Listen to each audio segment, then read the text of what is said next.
Okey, selain pada sistem tadahan hujan tadi, kita bawa satu konsep lah di kampung Life Retreat ni, untuk kita guna semula apa yang ada, bahan yang ada, recycle.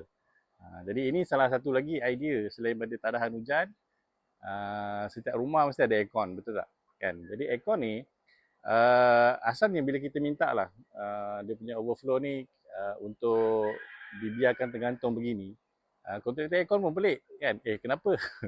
Biasanya terus disalur ke longkang je kan, tapi kita buat ni sebab kita nak guna balik air aircon ni kan. Air aircon ni kita buat satu tadahan.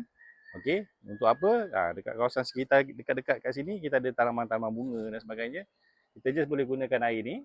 Okey, ambil untuk kita siram lah. Okey, macam tu.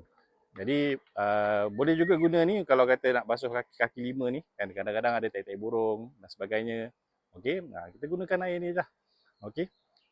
So dan bila kita buat sistem tadahan macam ni, mungkin ada yang bertanya, nyamuk tak bertakung ke? Nyamuk tak ni ke? Jadi sebenarnya simple je, sebab tu dia punya bekal pun tak besar sangat. Setiap hari memang kita akan siram pokok kan, dan setiap hari kita memang cuci sikit lah kan. Jadi memang air ni akan saya pakai habis lah.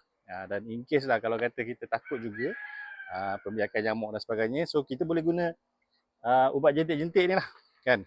Ini ubat jentik-jentik yang kami pakai lah. Okey, kan? Kalau takut nyamuk bertelur dan sebagainya, kita boleh gunakan ni lah. Tapi bila dah pakai ni, ingat air ni dah tak boleh guna lagi untuk kita bagi minum pada ternakan. Okey, just gunakan untuk siram pokok dan juga untuk membersihkanlah kawasan. Okey.